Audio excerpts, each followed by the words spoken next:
Gaz, we're going to talk about fish care.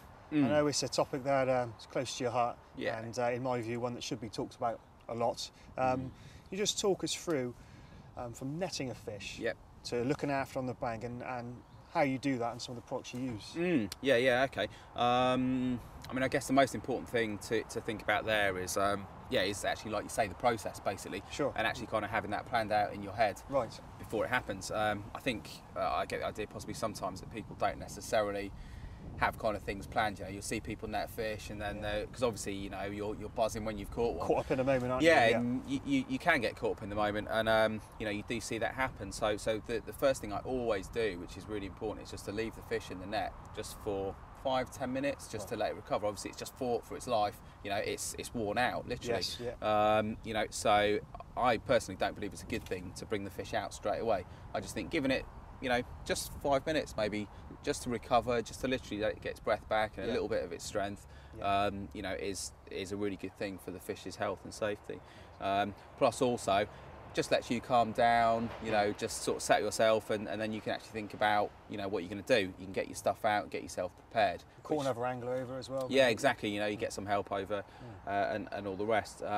So yeah, once it's in the net, just leave it there and I'll get everything together. First thing I'll do obviously is get my hooking mat out. Okay. And my sling. And also, almost as importantly of all, is a bucket or some kind of container full of water. To wet all the stuff, and obviously to keep the fish wet, moist, while it's being photographed, you know. Sure. Every time I put it down, always put a bit more water on it, you know, then just put it back out of sight.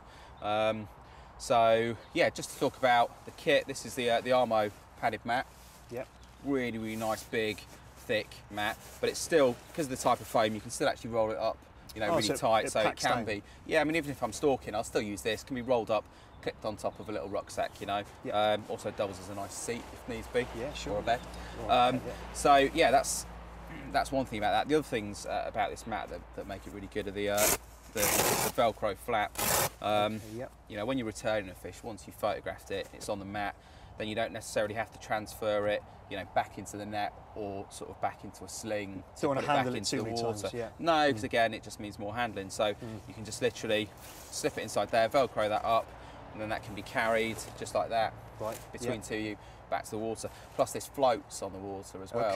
So you know, that just helps you get it sorted, and also gets the fish back into reasonable depth to release it. The other thing about this as well, inside here, you'll notice it's not immediately obvious, but there's actually a little recess in the foam. It's just kind of like half an inch or so that's taken out. And what happens is when you put all your water on your mat, the water will sit in that recess. So there's always some water on the mat, so it doesn't get all dry, basically. So only a small thing, you know. So this mat repels the water then? It does. It won't soak up like a sponge? No, it's made from the Aquatex material. So it does. It sort of repels the water, but that little recess just helps keep the water keeps it there. In there. Spot on, Obviously, the fact that it repels it makes it a lot easier when it comes to packing away as well, because it dries much quicker. Same with the sling as well. That's made from the same material, so it's got all the same properties as that. It's really, really nice and light. I mean, it's kind of featherweight.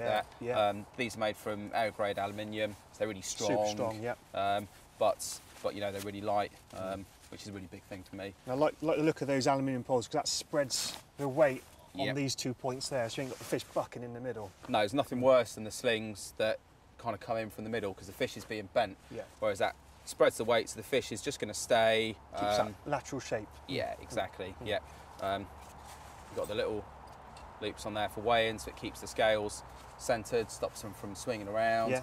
And last little point, you've got zips on the side, obviously, that you can zip up. So there's no accident to keep with everything safe and secure.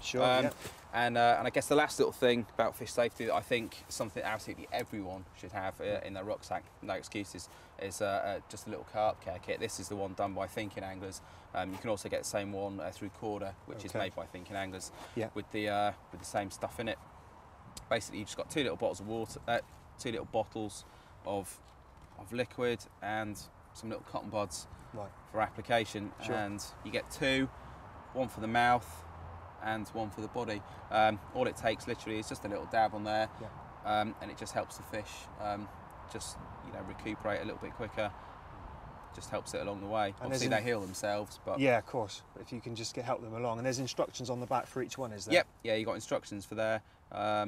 You know, really simple, and I just, you know, it's something that everyone should have. You know, our fish are, you know, they're everything to us, aren't they? You know. Well, they are, and I you think want them to be in the best condition that they possibly can be. You've got to look after them as well as you can. Well, it's testament to waters like the Eatley complex. Those fish have lived for a long, long time, and they wouldn't have lived that long certainly without the care that the guys on there. Absolutely not. No. I actually had 4 of these down when I had Heather on the bank. I bet. Yeah.